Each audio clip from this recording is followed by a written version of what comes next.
Good evening, and welcome back to SleepWise.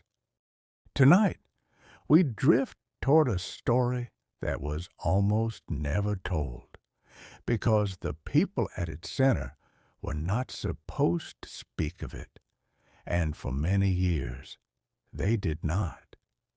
It is a story about the Cold War, but not the version written in textbooks. Not the presidents, not the cabinet rooms, not the famous broadcasts we have all half remembered. Tonight, we move quietly to the places where the world actually came closest to ending. The bunkers beneath pine forests, the submarines rolling through dark water, the ordinary desks where ordinary men sat beneath flickering lights and held the future in their hands without quite realizing it. At the heart of our journey is a Soviet officer named Stanislav Petrov, and a night in September of 1983, when an early warning system told him that nuclear missiles had been launched at the Soviet Union from the United States. He was alone with that information. He had only a few minutes to decide what to do with it. The world you are resting in tonight is the world that followed his choice. But his story does not begin in 1983. To understand what Petrov did and why it mattered so enormously, we must first travel back 21 years to October of 1962. To 13 days in which much of the world held its breath, and most people had no idea how thin the breath had become. We will visit the rooms where decisions were made, and the oceans where they were nearly unmade, and the silent submarines where officers deep underwater argued in the dark about whether to end civilization. One of them said no. His name was Vasili Arkhipov, and almost no one has ever heard of him. These are the hidden hinges of history, not the loud declarations and famous speeches, but the private pauses, the individual hesitations, the quiet refusals. The long, strange fact that the 20th century did not end in fire was not in the end the achievement of systems or treaties. It was the achievement of specific human beings in specific rooms on specific nights, choosing to wait. If these quiet journeys help you rest, you can follow SleepWise and share it with someone who might enjoy falling asleep while learning something new. Tonight, we will move slowly. There is no need to keep track of every name or date. The arc of the story will carry you. You can let the names pass like lights through a train window. So let the lamp dim a little. Let the blanket settle. The year will soon be 1962, and the world will be younger than it knows. And somewhere off the coast of Havana, a warm wind will be moving across the sea. Before we arrive there, let us linger for just a moment longer in the wider story and in the soft, surprising idea that lies beneath it, that sometimes the most important thing a person ever does is quietly decline to act. It helps to remember what the world felt like then, before we step into the specific crisis.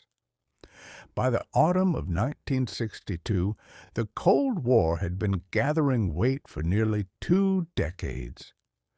Two great powers stood on opposite sides of a conflict they had never officially declared, and beneath every evening newspaper ran a quieter tension that people had learned to live with.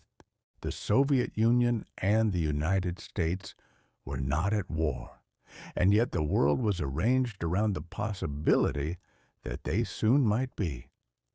School children in America practiced hiding beneath their desks, and families in Moscow listened carefully for sirens. Both nations had built weapons capable of destroying cities in minutes, and both knew the other had them. Life went on inside this strange arrangement. People fell in love, raised children, wrote letters, tended gardens. The possibility of annihilation lived quietly in the margins, acknowledged and set aside so that ordinary life could continue at all. Cuba sat in the middle of this long silence. 90 miles from the coast of Florida, the island had, in 1959, come under the leadership of Fidel Castro, whose revolution had turned away from the United States and toward the Soviet Union for support. By 1961, an American-backed attempt to overthrow Castro at the Bay of Pigs had failed humiliatingly, and relations had hardened further. What happened next would depend on a decision made in Moscow that few outside the Kremlin had any way of anticipating. In the spring of 1962, Nikita Khrushchev made a quiet choice. He would place intermediate-range nuclear missiles on Cuban soil. Khrushchev was a blunt man, sometimes theatrical, a former coal miner who now ran the world's largest nuclear arsenal. The reasoning behind his decision was many-layered, and we will come to it. For now, it is enough to notice the scale of the gamble. Missiles launched from Cuba could reach Washington or New York within minutes, too fast for any defense to intercept. It was a move that, if completed quietly, would redraw the balance of power overnight.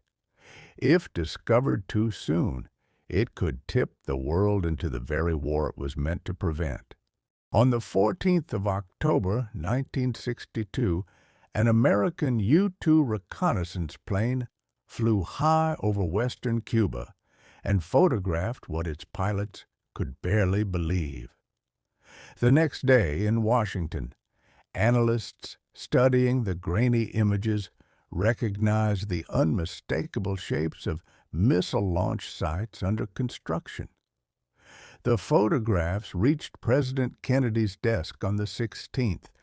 What followed came to be known as the 13 Days, a crisis so dangerous that those who lived through it on both sides would spend the rest of their lives trying to understand what they had survived. And its most dangerous moments, as we will see, would happen in places no one was watching at all. The American version of this story is often told as a righteous response. The Soviet Union had done something provocative, and President Kennedy had to answer. That framing is not wrong, but it is incomplete, and tonight we will try to hold both sides of the table at once. From Khrushchev's perspective, the world looked rather different. American missiles had already been quietly installed in Turkey and in Italy, positioned just across the border from the Soviet Union and aimed at Soviet cities. To Khrushchev, the Americans had already done what he was only now attempting. Khrushchev himself was a complicated figure, easy to caricature and harder to understand. He had survived Stalin, which required both luck and a particular kind of cunning. He was emotional, sometimes impulsive, and capable of both warmth and sudden anger. and he carried within him the memory of a Soviet Union still recovering from the devastation of the Second World War. There was more beneath the calculation. The Soviet Union, despite appearances, was militarily weaker than most Americans believed. Its long-range missile force was smaller and less reliable than the public imagined, and Khrushchev knew it. Placing missiles in Cuba would narrow that gap quickly.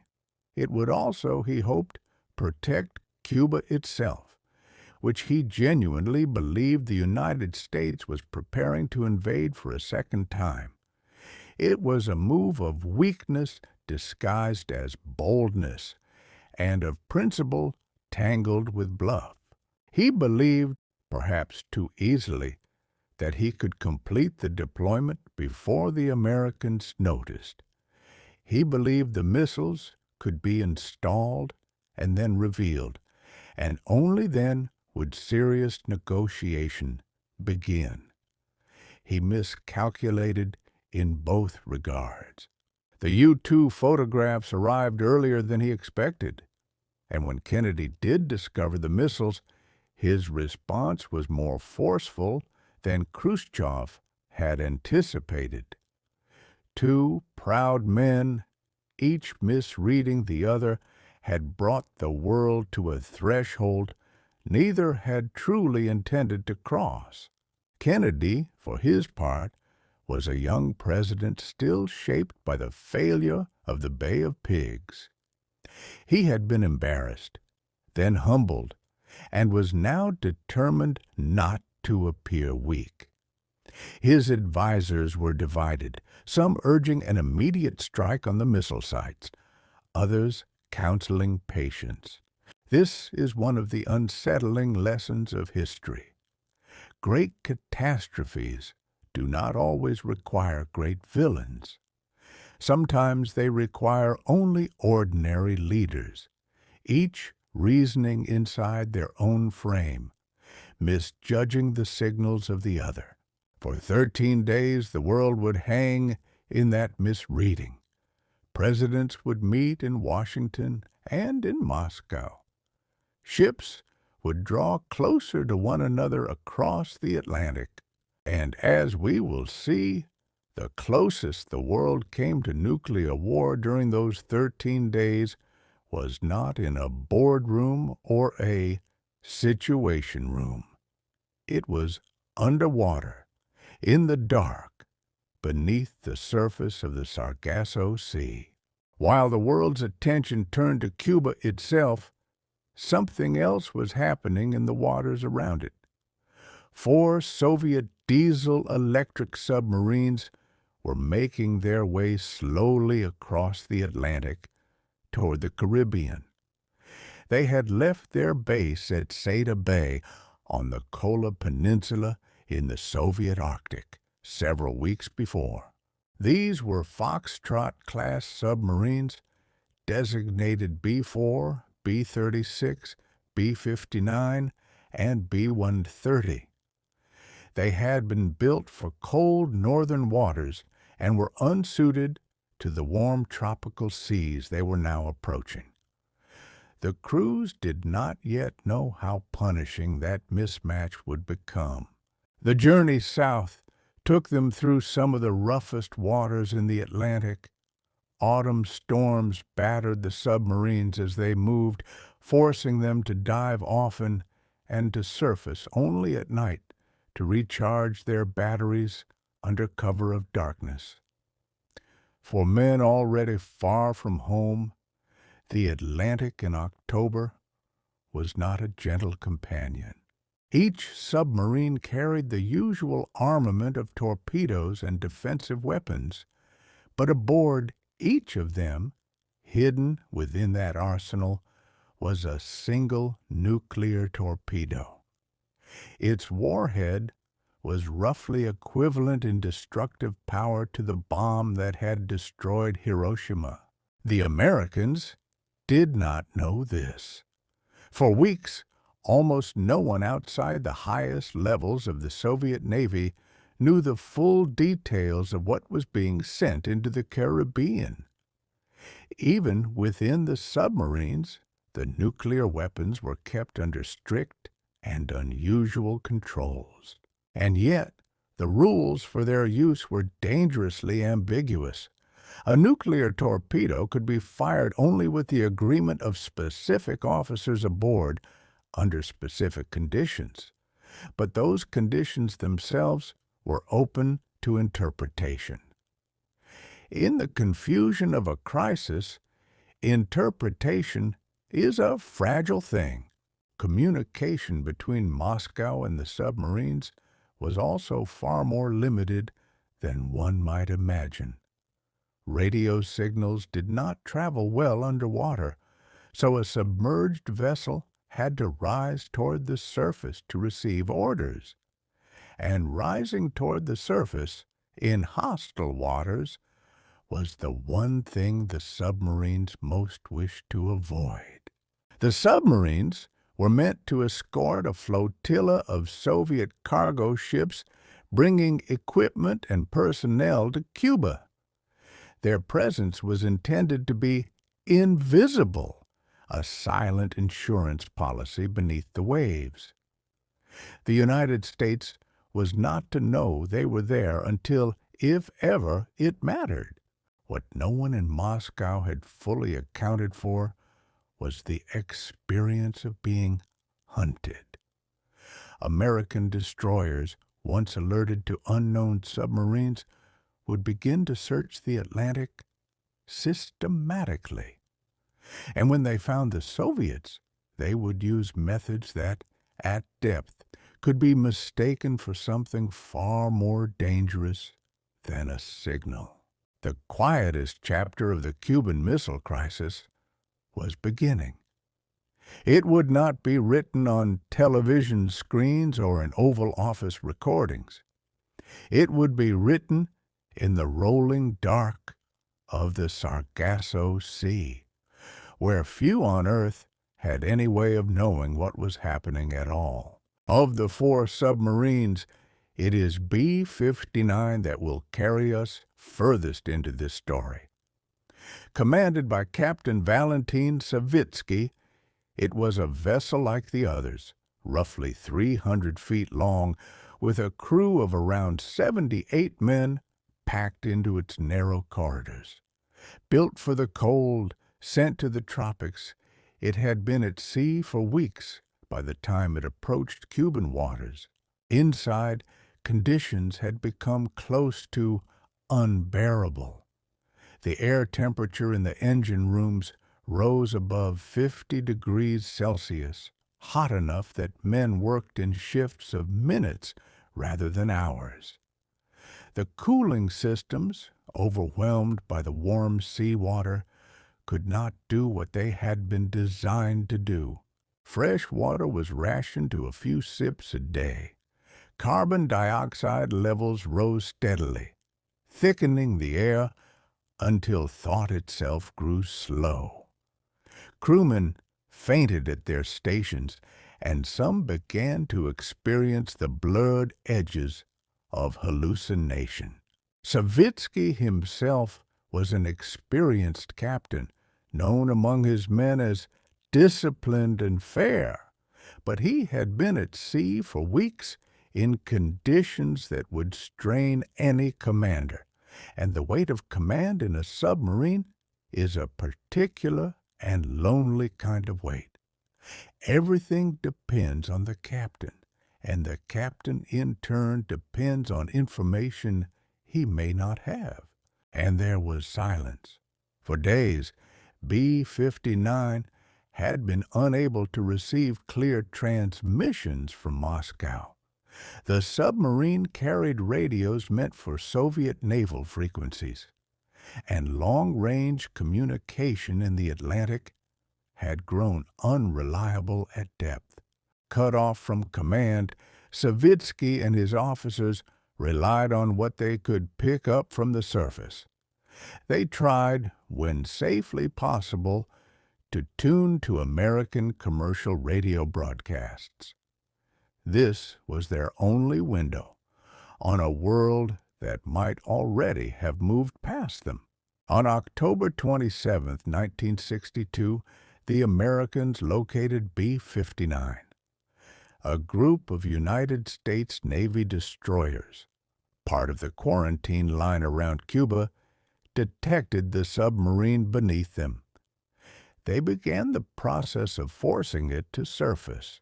The American fleet had grown patient and persistent in recent days. The destroyers coordinated their movements above B-59, turning the water overhead into a kind of hunting net. For a submarine trying to remain invisible, the effect was disorienting and inescapable. They did this by dropping what were called practice depth charges. These were small explosive devices not intended to destroy a submarine, but to signal to it that it had been found and should come up.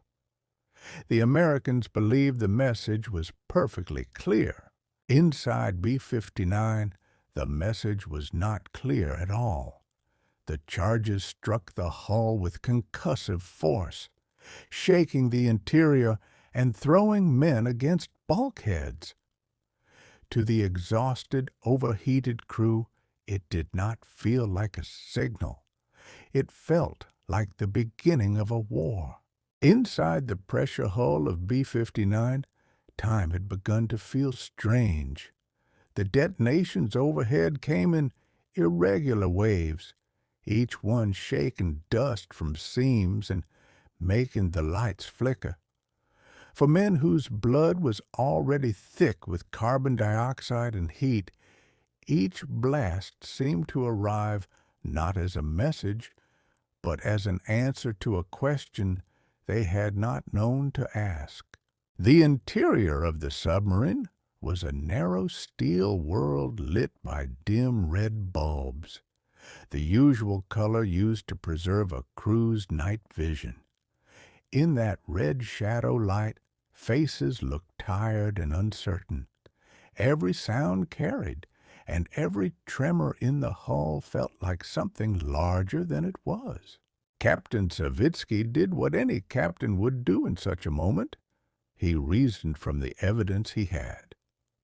He had been out of radio contact with Moscow for days. He had no way to confirm whether war had broken out on the surface, and now explosions were striking his hull.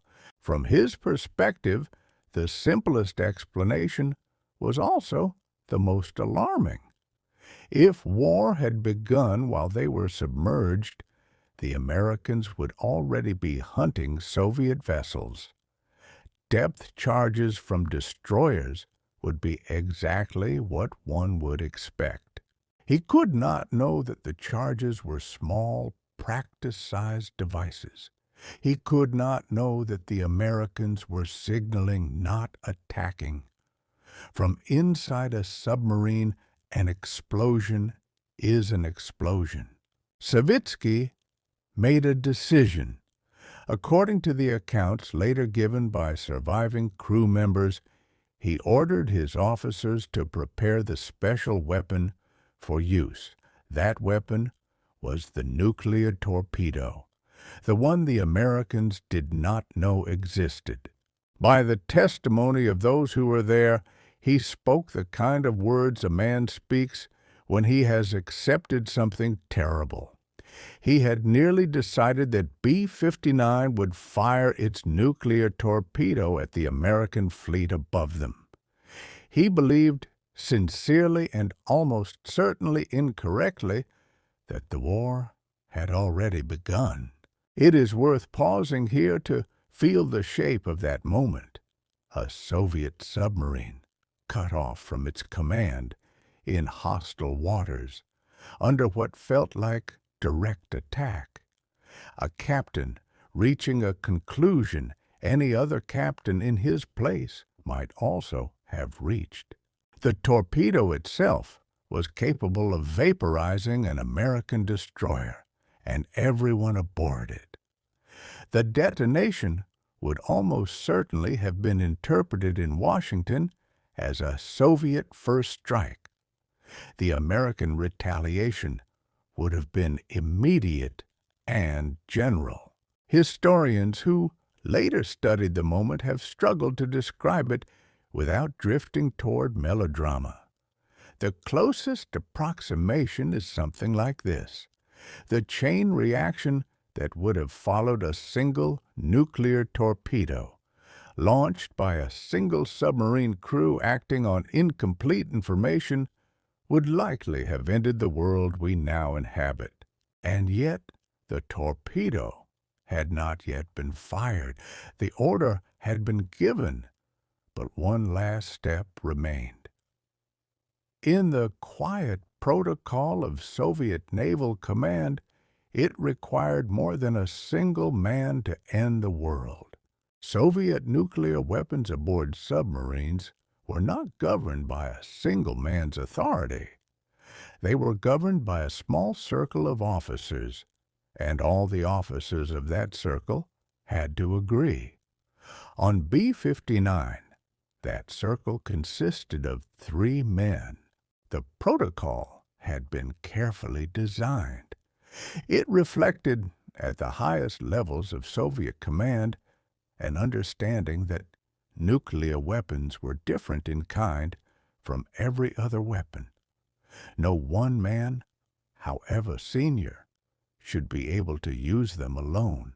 The first was Captain Valentin Savitsky, who had already decided. The second was Ivan Maslenikov, the submarine's political officer, whose role was to represent the Communist Party within the vessel and to share in decisions of this magnitude. He, too, was ready. Under ordinary circumstances, the agreement of those two would have been enough.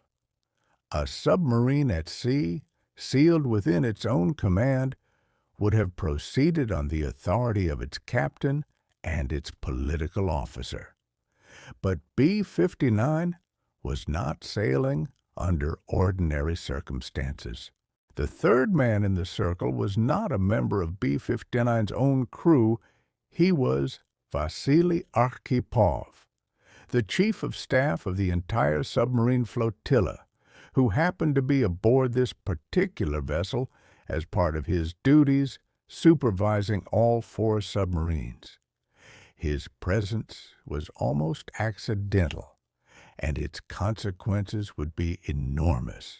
Because Arkhipov held flotilla rank, his authority within the nuclear decision equaled Savitsky's own. To fire the torpedo, all 3 officers would have to agree. 2 had. 1 had not. Arkhipov said no. What happened next was not a shouted confrontation. By the accounts that survive, it was a sustained argument, carried out in the narrow red-lit interior of the submarine among men who had known one another for weeks of shared suffering. Arkhipov did not deny that they were under attack, but he did not believe it was wise to assume so. He pressed for restraint, for surfacing first, for finding out what was happening before turning a possible miscommunication into a certain catastrophe. In the close air of that submarine, he held his ground. The argument is said to have lasted some time. In the years that followed, when fragments of the story began to emerge, different crew members remembered the exact words differently. What they agreed on was the shape of it. 1 man holding out against 2 in a setting where fear and exhaustion pushed toward the opposite conclusion. Savitsky was, by several accounts, furious. He was the captain, the man responsible for his ship and his crew, and he had reached his conclusion. But the protocol was the protocol, and the protocol required consent he could not obtain. In the end, Archipov's refusal was decisive. The nuclear torpedo was not fired. B-59 surfaced instead into the evening air of the Atlantic, where American destroyers waited not with missiles, but with signaling lamps. It is tempting, in retrospect, to imagine that the man who prevented a nuclear exchange must have been marked by fate, singled out by some clear quality that had long prepared him for the moment. The truth is quieter. Vasili Arkhipov was, before October of 1962, an ordinary Soviet naval officer with an ordinary career. He had been born in 1926 in a small village outside Moscow, into a peasant family. He entered naval service during the Second World War, a young man shaped by a country that had lost more than 20 million of its own in a single conflict. He understood, from the beginning of his adult life, what the consequences of war actually looked like. In 1961, a year before the Cuban Missile Crisis, Arkhipov had already survived one of the worst moments in Soviet naval history. He had been serving aboard the submarine K-19, a new nuclear vessel, when it suffered a catastrophic reactor failure at sea. The cooling system broke down, and the reactor threatened to melt. To save the submarine and the hundreds of crew aboard, a small team of engineers had to enter the reactor compartment and rig an emergency cooling system by hand. They did this, knowing that the radiation would kill them, and it did. All 22 members of the engineering team died, most within weeks. Arkhipov himself was dosed with significant radiation that day, though he survived. He saw, at close range, what it looked like when men died for a reactor. He saw it in the faces of the engineers who volunteered to enter a chamber from which no one returned healthy. In the months after K-19, Archipov's reputation among fellow officers deepened quietly. He was known as a man who had not panicked, who had helped maintain order aboard a vessel that might easily have dissolved into fear. The crew had lived in part because their officers had refused to give way to terror. One can only guess how such an experience shaped him. Perhaps it taught him caution. Perhaps it taught him what the machinery of nuclear fire actually does to a human body, up close, rather than as an abstraction. Whatever the reasoning, by the time he stood in the close air of B-59 a year later, arguing against the launch of a nuclear torpedo, he was not reasoning from theory. He was reasoning from memory. He knew, in a way few others in that submarine could know, what was actually at stake. He was, by all accounts, a quiet man, not charismatic, not theatrical, not the kind of officer who draws attention in a crowded room. And yet, on the evening of October 27, 1962, his quietness became one of the most important acts of restraint in human history. He would go on to live a long and unremarkable career in the Soviet Navy, rising to the rank of Vice Admiral before retiring in the 1980s. He rarely spoke about what happened aboard B-59. For most of his life, almost no one outside his immediate circle knew what he had done. While these events unfolded beneath the Atlantic, another quiet catastrophe was nearly arriving above it. October 27, 1962, came to be called Black Saturday. It was the day the Cuban Missile Crisis reached its sharpest edge on both sides. Early that morning, an American U-2 reconnaissance plane flew over Cuba on a standard photographic mission. The pilot was Rudolph Anderson, a careful and experienced officer. He was a father and a husband, and he was about to become the only American killed in combat during the crisis. Anderson had flown such missions before, including several of those that had produced the original images of the missile sites. He was known for his skill and for his calm. His colleagues would later remember how quietly he carried the weight of what he had helped discover. Soviet forces on the island, acting on local initiative and not on Khrushchev's explicit orders, fired a surface-to-air missile at the U-2. Anderson's plane broke apart in the upper atmosphere. His death reached Washington within hours. Inside the Kennedy White House, the reaction was immediate and grave. The ExComm, the Committee of Senior Advisors handling the crisis, had been warning for days that any American aircraft lost would mean retaliation. The standing plan had been to strike the Cuban missile sites in return. Kennedy hesitated.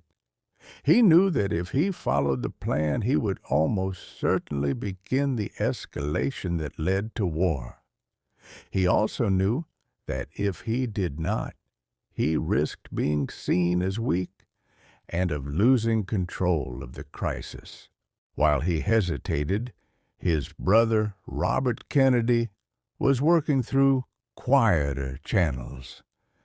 A series of backdoor conversations had been underway between American and Soviet intermediaries in Washington, trying to find a formula both sides could accept. That evening, Robert Kennedy met with the Soviet ambassador and offered one. The offer was twofold. The Soviet missiles would be removed from Cuba, and in return, the United States would pledge not to invade the island.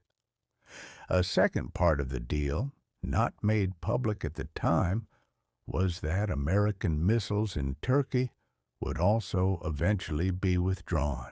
What is striking in hindsight is how much of this hinged on individual restraint. Kennedy could have ordered the airstrikes. His advisors were urging him to. The commanders in the field were, in many cases, fully ready. None of this reached Savitsky or Arkhipov in B-59.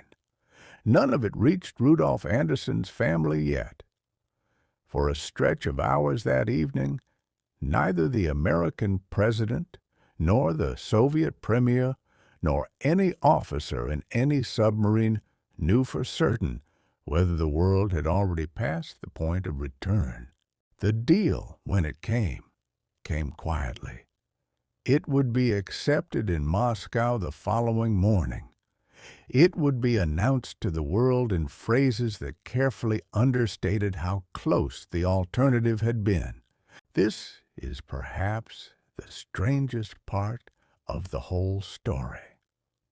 On the evening of October 27th, the most powerful people on Earth were operating almost blind. Each side held pieces of information the other lacked, and neither side knew how little the other knew. Kennedy did not know that there were Soviet submarines beneath his quarantine line carrying nuclear torpedoes. American intelligence had identified the surface fleet and tracked some of the submarines, but the presence of nuclear weapons aboard was not understood. If it had been, the American response to B-59's depth charging might have been very different. Khrushchev did not know that one of his own submarine captains had nearly launched a nuclear torpedo at an American destroyer. The radio silence that cut B-59 off from Moscow cut Moscow off from B-59 as well. Decisions were being made in the depths that no one in the Kremlin could influence. Savitsky did not know that Kennedy and Khrushchev were at that very hour edging toward a settlement. He did not know that the war he believed had started had not, in fact, started at all. He was acting on the best information available to him, and that information was dangerously incomplete. Arkhipov did not know that his refusal would one day be remembered. He was doing what he believed was right, not what he believed was historic. Most pivotal moments in history are experienced this way, without trumpets, without certainty of their own importance. Even the depth-charge crews on the American destroyers did not know what they were doing.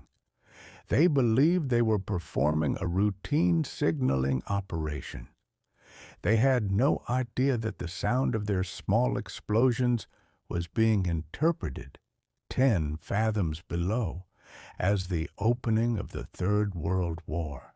This is the humbling architecture of the Cuban Missile Crisis, and of many crises since. The people at the edge of catastrophe are not usually working with complete information.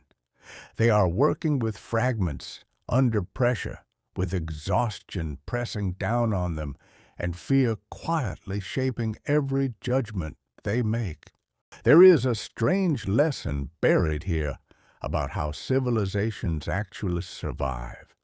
The grand systems matter, of course. Treaties matter, and diplomacy matters, and leaders matter.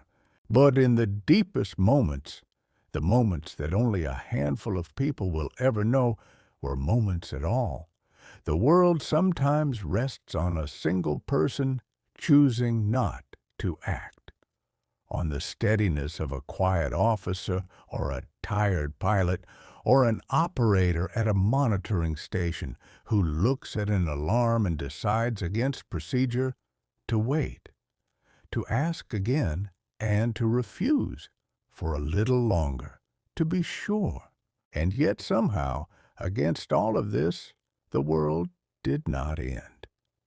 Not because the system was well designed, and not because the leaders were wise.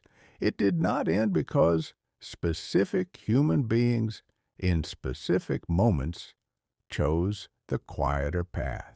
On the morning of October 28, 1962, Nikita Khrushchev addressed the Soviet Union by radio. He announced that Soviet missiles would be dismantled and withdrawn from Cuba. For millions of people listening, it was the first indication that the crisis was ending.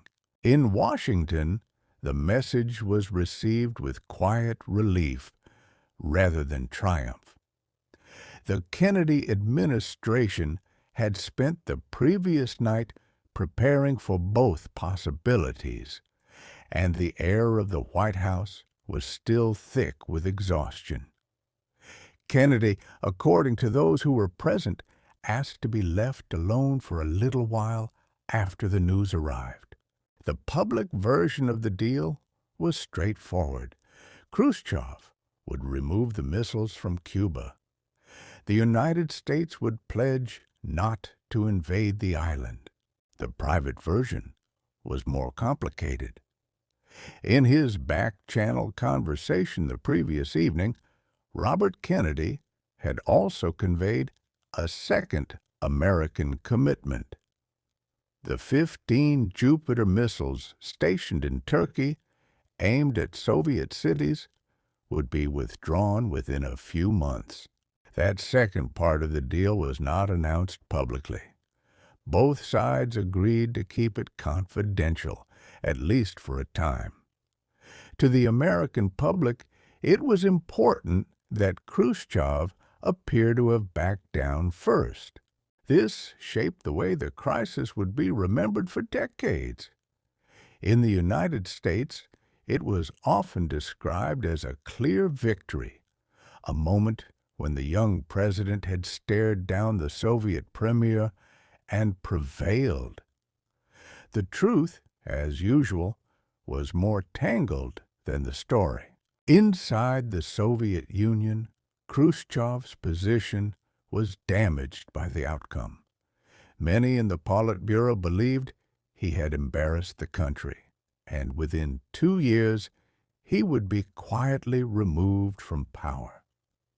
He would spend his last decade living in a modest dacha, dictating his memoirs into a hidden tape recorder. The submarines, too, came home.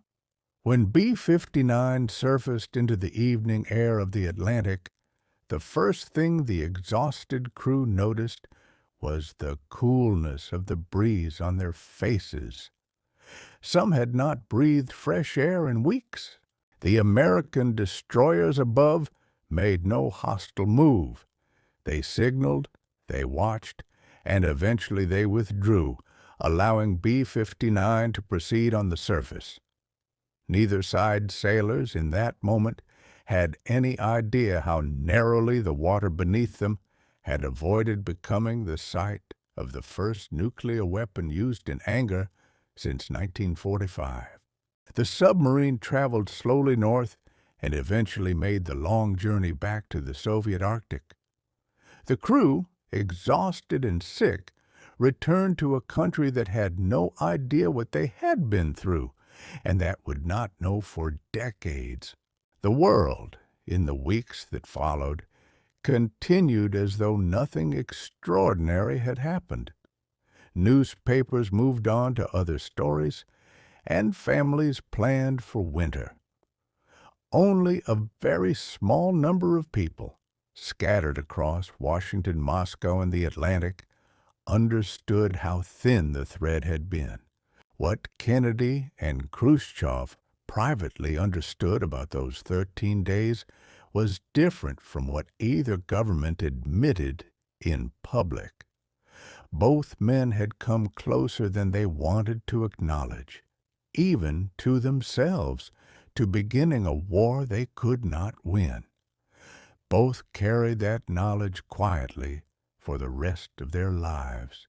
In the weeks after the crisis, the two leaders began an unusual correspondence. Long letters passed between Washington and Moscow, often hand-delivered by trusted intermediaries. The tone of these letters was different from the posturing of public statements.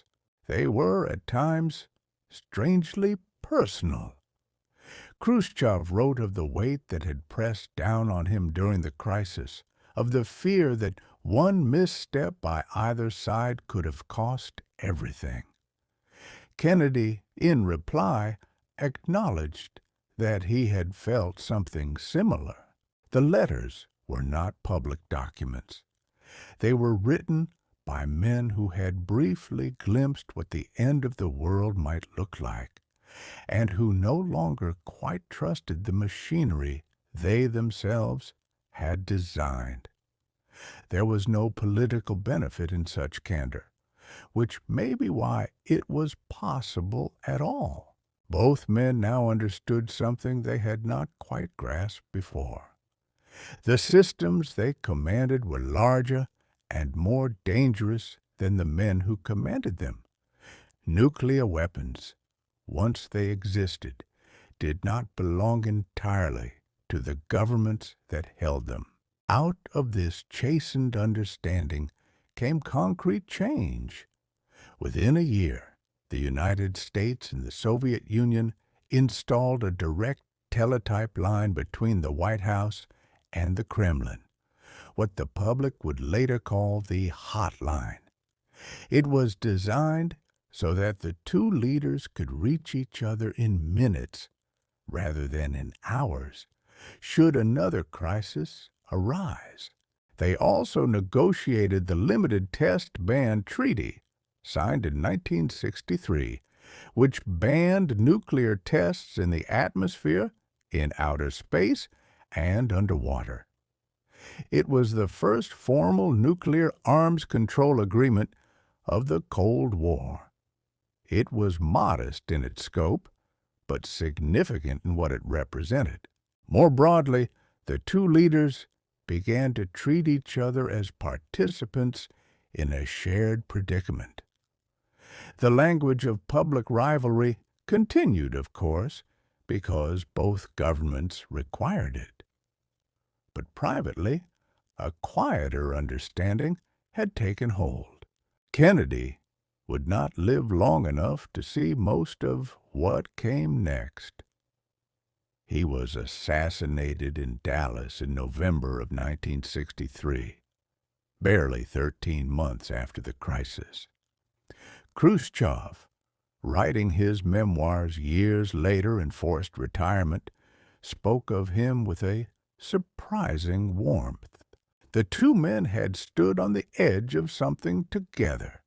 They had pulled back together, and in pulling back had begun to understand one another in a way their public positions had not allowed. It was a small thing in the long arc of the Cold War, and yet it mattered.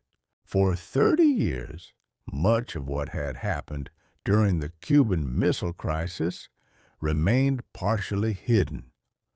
Both governments had reasons to keep certain details quiet. The public accounts, written by officials and journalists of the time, were accurate as far as they went, but they did not go as far as the truth. It was only in the early 1990s, after the Soviet Union had dissolved, that the fuller picture began to emerge.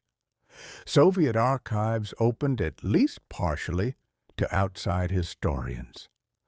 Veterans who had been sworn to silence for their entire careers began to speak. In October of 1992, on the 30th anniversary of the crisis, a remarkable conference was held in Havana. Participants included figures from all three sides: American, Soviet, and Cuban. Among those attending was Robert McNamara, who had been the United States Secretary of Defense during the crisis. McNamara was now in his 70s. He had long believed he understood what had happened in those 13 days. He was about to learn that he did not. The man who stood up to speak was a former Soviet naval officer named Vadim Orlov, who had served aboard B-59 during the crisis. He had spent decades bound by Soviet secrecy. Now, in a conference room in Havana, he was free at last to describe what he had seen. During the conference, a former Soviet officer stood up and described the presence of nuclear torpedoes aboard the 4 Soviet submarines that had been operating near Cuba. He spoke of the depth charging of B-59. He spoke of the officers who had nearly authorized the launch of a nuclear weapon against the American fleet. McNamara sat in silence for a long moment. Then, according to those present, he said something that has since become one of the most quoted reflections on the crisis. The world, he said, had come far closer to nuclear war than anyone on the American side had ever realized. He would repeat that thought in the years that followed, in interviews and documentaries. He had served as Secretary of Defense through the crisis and sat in every important meeting. And he had not known. That was the particular chill of the Havana Conference. The American leadership, watching from Washington, had believed itself to be in full command of events. It had not been. What had held back the catastrophe in the end was not the brilliance of policy or the steadiness of high command. It was a quiet officer in a stifling submarine, arguing against two of his colleagues in the red-lit dark. A man almost none of the decision-makers in Washington had ever heard of. The name Vasili Arkhipov would slowly enter the public record over the years that followed. It would appear in books and documentaries, always spoken of with a kind of stunned gratitude. A man who had saved the world without quite intending to, and who had done so by simply declining to agree. But the story of restraint did not end with Arkhipov. 2 decades later, another Soviet officer would find himself in a similar position, facing a similar choice, in a setting almost as dangerous. His name, as we have mentioned, was Stanislav Petrov. To understand what he faced on the night of the 26th of September in 1983, we must briefly return to the surface of the world as it had become in those intervening years. The Cold War, contrary to the hopes of those who had stepped back from the brink in 1962, had not softened. In some ways, by the early 1980s, it had grown sharper. The leaders who had pulled back in 1962 were gone. Kennedy had been assassinated in Dallas, and Khrushchev had been removed from power not long afterward. The private warmth that had grown between them had no natural inheritors. In Moscow, a new generation of aging and often unwell leaders now ran the Soviet Union. In Washington, Ronald Reagan had come to the presidency with a more confrontational view of Soviet power than most of his recent predecessors. The two sides had resumed in both rhetoric and hardware the shape of their former hostility. The Soviet leadership of the early 1980s was, by several historical accounts, genuinely afraid.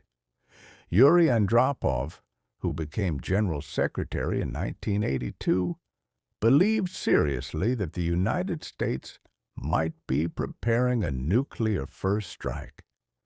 This was not pure paranoia, though it carried elements of paranoia within it.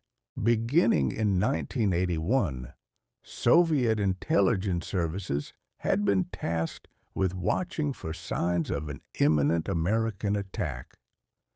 The program was called Operation Ryan, an acronym in Russian for nuclear missile attack.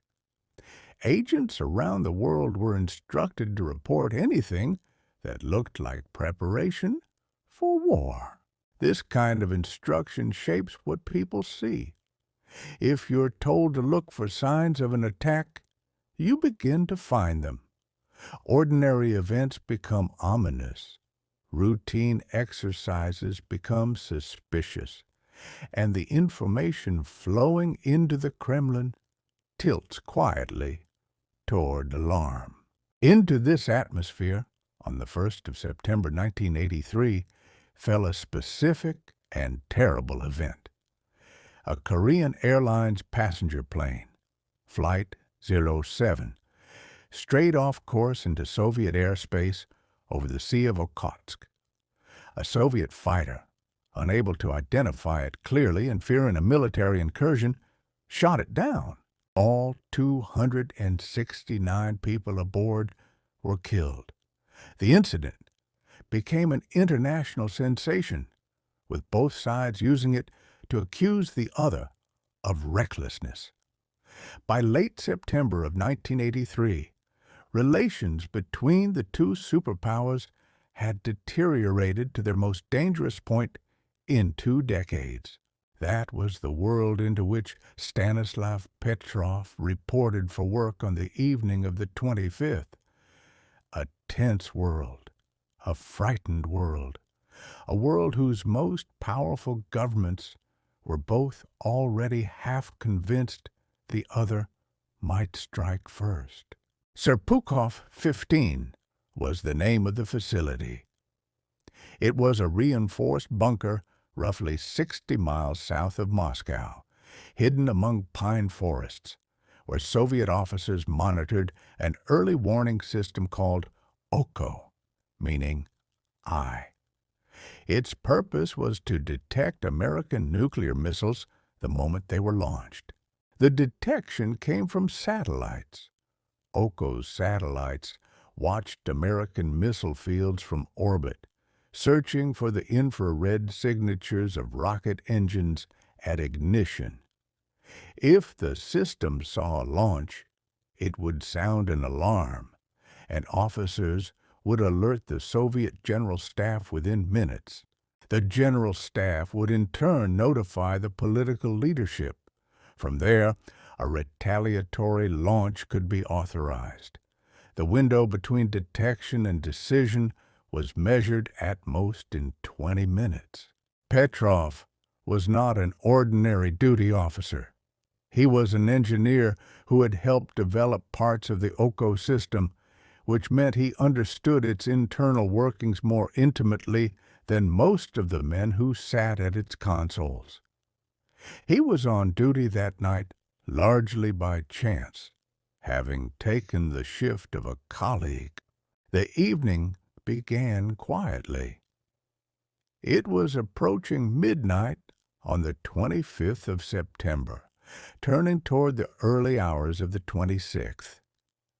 Petrov drank tea, reviewed his displays, and listened to the soft sounds of a bunker full of men at their stations. And then the alarm began. The screens showed a missile launched from an American base in Montana. A red light flashed.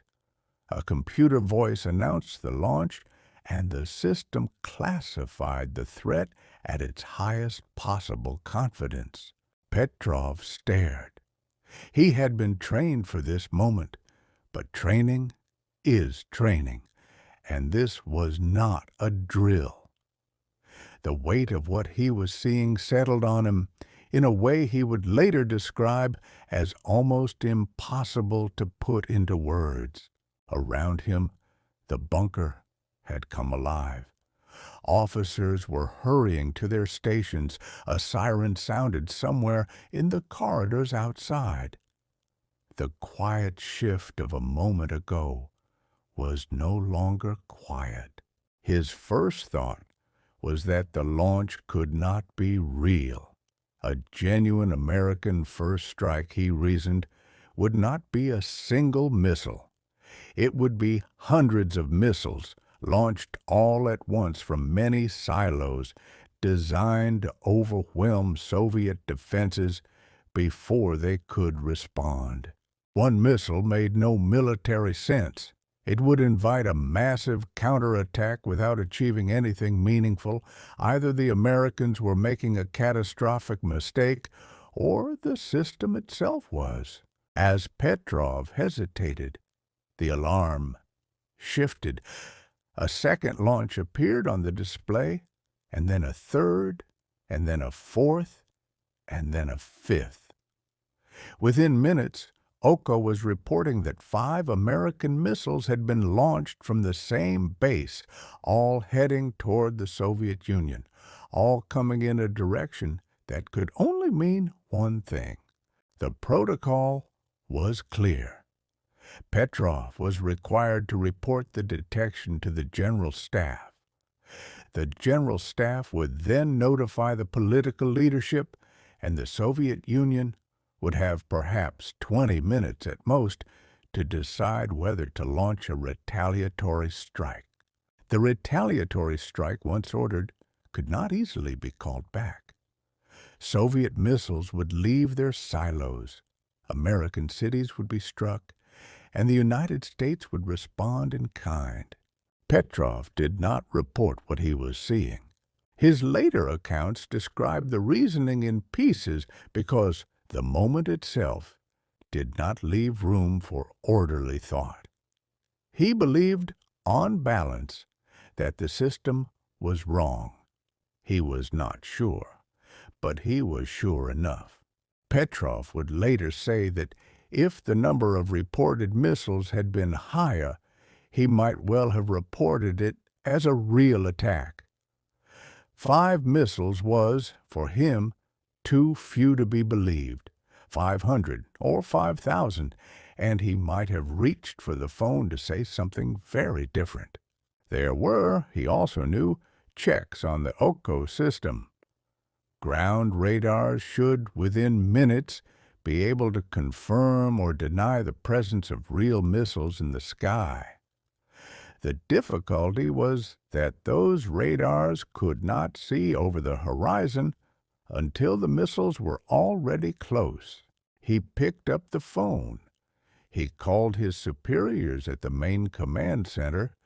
He reported a malfunction in the early warning system rather than an incoming attack. This was not what protocol required. Protocol required that he report what the system was telling him and let others decide. Petrov had chosen instead to make the judgment himself and to carry the consequences of that judgment alone. The minutes that followed were among the longest of his life. He did not yet know whether he was right. He could not know for certain until the missiles either arrived or did not. He sat at his console, waiting. The bunker around him was busy with activity. Men were tracing the phantom launches, calling in data, trying to confirm or deny what the screens were showing. If he was wrong, the first American warheads would reach a Soviet soil in roughly 20 minutes. There would be, in those final moments, no retraction possible, no decision to take back. They did not arrive. The night passed, and the sun rose over the Soviet Union on the morning of September 26, 1983, and no American warheads had struck. Petrov had been correct. The system had malfunctioned. The cause, investigated later, turned out to be a rare alignment of sunlight reflecting off high-altitude clouds over North Dakota. The satellites had interpreted the bright reflection as the infrared plume of rocket engines. A system built to watch for the impossible had briefly seen it, where it was not. What came next in Petrov's own life was, in its way, as telling as the night itself. He had prevented what might have become a nuclear exchange between two superpowers. He had done so by ignoring protocol. Neither of those facts was quite acceptable to his superiors. In the days that followed, he was questioned repeatedly. Officials wanted to understand what had happened, but they were also looking for someone to blame. The investigation was complicated. On one hand, the system had failed, and Petrov had been correct to doubt it. On the other hand, he had violated the procedures he was sworn to follow. Those interviewing him pressed repeatedly on one question. Why had he chosen to trust his own judgment over the instruments? His answer, as he later described it, was simple. The computer had its reasons, and he had his, and that night his had been the more accurate. The Soviet military, not entirely sure what to do with him, chose a quiet middle path. He was not punished in any serious way. He was not, however, decorated either. He was transferred to a less sensitive post. The incident itself was classified and erased from public record. Officially, nothing had happened at Serpukhov 15 that night. Petrov retired from the military a few years later in the late 1980s. He lived in a small apartment in a town outside Moscow on a modest pension. His wife was ill, and his life in retirement was, by most accounts, quiet and unremarkable. For more than a decade, he told almost no one what he had done. He was bound by oaths of secrecy and perhaps also by something harder to name. Not shame exactly, and not pride, but a kind of reserve that seemed natural to him. In the years that followed, he cared for his wife through a long illness. When she died, he lived alone. Neighbors knew him as a polite, soft-spoken older man who kept to himself. The story began to emerge only in the late 1990s, when a former Soviet officer who had been involved in the investigation wrote about the incident. Journalists eventually found Petrov in his small apartment.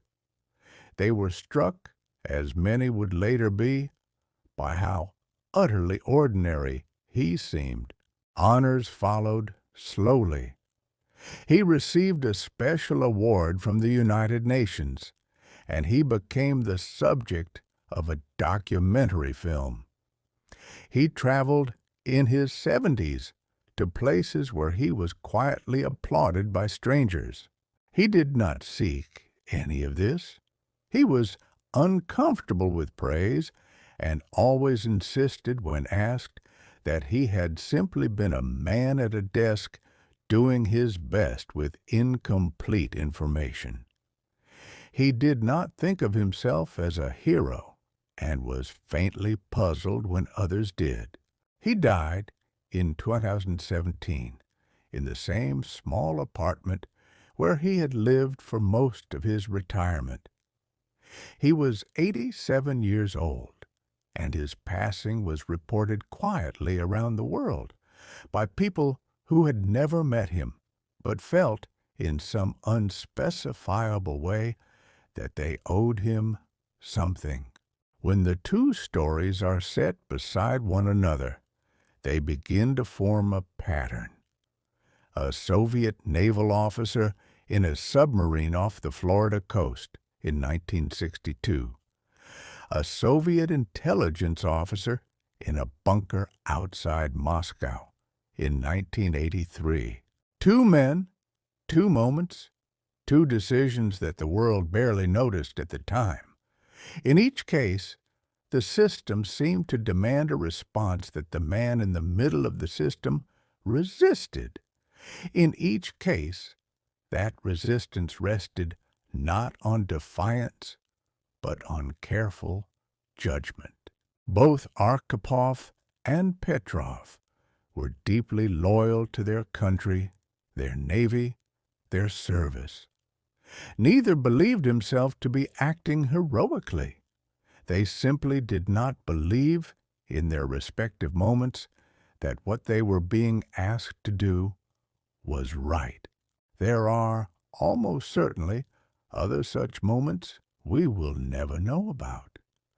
The Cold War produced countless false alarms, near misses, and ambiguous signals. Some of them were quietly managed by people whose names have not yet been spoken aloud. In 1961, a B-52 carrying 2 hydrogen bombs broke apart in flight over North Carolina. One of the bombs fell into a field, and one of its safety switches is said to have been the last barrier between that bomb and detonation. Engineers later described how narrowly the ground itself had escaped being cratered.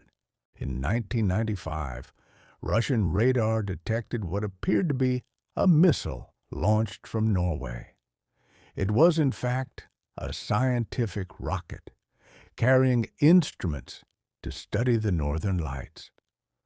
for a few minutes in Moscow, though, the nuclear briefcase was actually opened before officers examining the data advised their president to wait. The 20th century did not end in fire, and the reasons for that are many. Treaties mattered, deterrence mattered, and luck, it must be said, mattered too. But embedded in that larger survival is something quieter. A small collection of men and women who, in specific rooms on specific nights, held the whole structure in place, not by accomplishing something dramatic, but by declining to set in motion something catastrophic. Most of their names will never be widely known. Many of the incidents are still classified or disputed or simply lost to record. What we can say is that the list of such moments is longer than most people realize. This is not an argument that the world is safe because good people are always present at the right moment. It is not an argument that systems can be trusted to produce such people reliably. It is something humbler and perhaps more unsettling than that. It is the observation that the survival of civilization has, at times, depended on specific human judgment, exercised by specific human beings, under conditions that offered very little margin for error. It is a thought worth holding lightly and carefully. There is a particular kind of wonder in these stories, and it takes a moment to notice. It is not the wonder of heroism. Arkhipov and Petrov were not heroes in the way heroes usually appear in stories, with a clear enemy and a decisive act of courage. What they did, in each case, was a little stranger. They refused to participate in what might have been the ending of the world.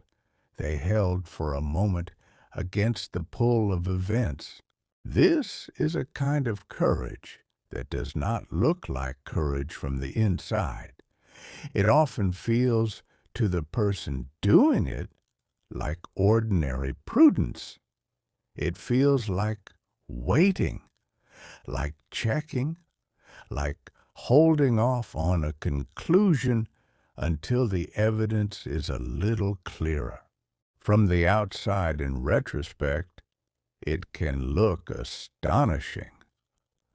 The historian sees the paths not taken and feels in hindsight how narrow the choice really was.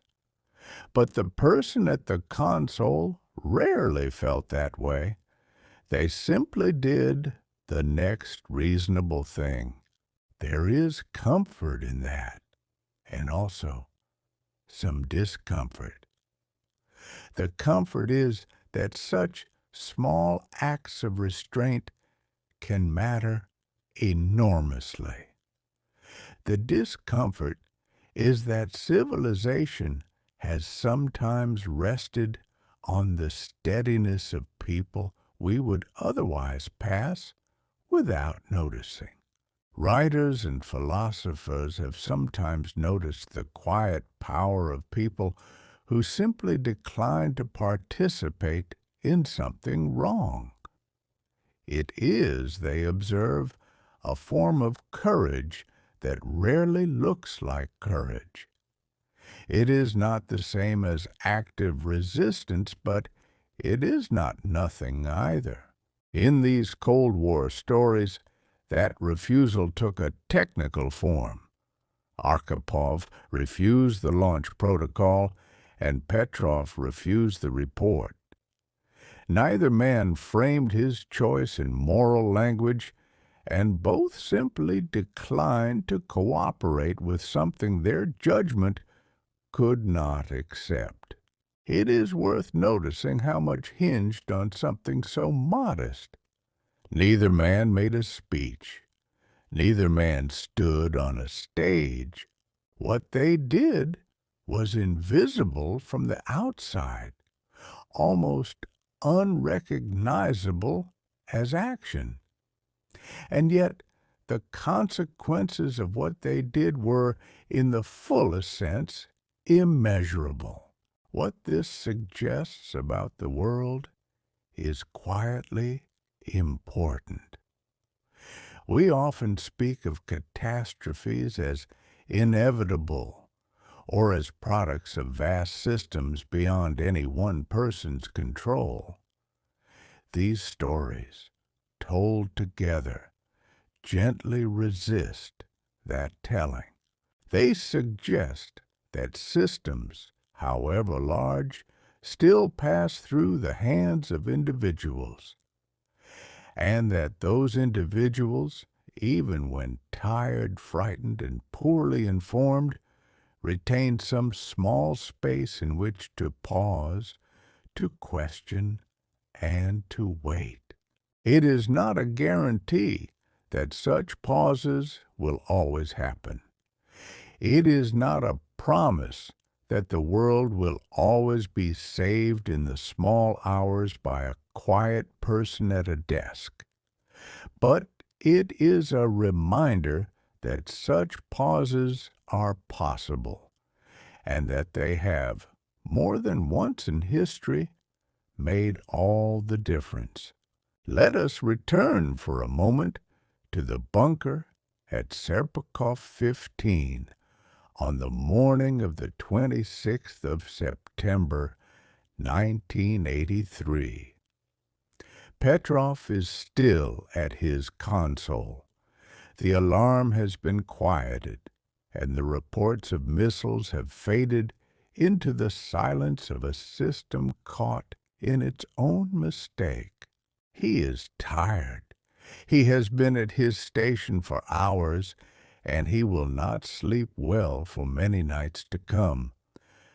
But the sun is beginning to rise over the forests outside, and the Soviet Union is still there, and so is the United States, and so are the cities, the roads, the lamps and windows, the sleeping children in unfamiliar houses far away. He does not yet know that he has done something the world will remember.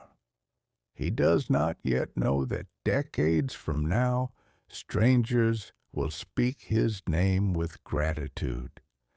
He simply knows that a long night has passed, and that morning has come. Outside the bunker, the pine forests of southern Russia are quiet. Birds have begun to call. Somewhere in Moscow, the first buses of the morning are running, and the first windows are lit against the last of the dark. And far beyond that, in other places, other people are asleep. They do not know how close the night came to being different. They never will, most of them, and that is part of what it means to be saved by a quiet stranger. It has always been so. The long survival of the world has depended in part on people we have not heard of, who did small things at the right moment. Not because they believed themselves important, but because they could not quite bring themselves to believe the alarm. This is, in its way, the gentlest kind of history. It has no parades, no speeches, no grand declarations, only a man at a desk, choosing, against the weight of a system, to wait a little longer. If there is a lesson in such a story, it is not a frightening one. It is a reminder that even within the largest and most dangerous structures, the human pause remains possible, that there is in every system a small space still held by the judgment of an ordinary person. And perhaps that is a kind of comfort to rest on. The machinery of the world is large and often difficult and not always wise, but it is still run in places by people who can decide to wait, to check, to refuse to assume the worst. The world has its dangers, as it always has, but it also has, woven through its long history, the quiet pattern of restraint, the steady hand, the unremarkable pause. Somewhere tonight, a clock is ticking in a quiet room. A lamp is casting soft light on a familiar wall. The world is turning through its slow night, as it has always turned, carrying with it all the unseen stories that have held it in place. You are one of the sleepers it is carrying. You are part of what has been kept over many nights by many quiet hands. There is nothing more you need to do tonight. The world slows, and so do we. Good night.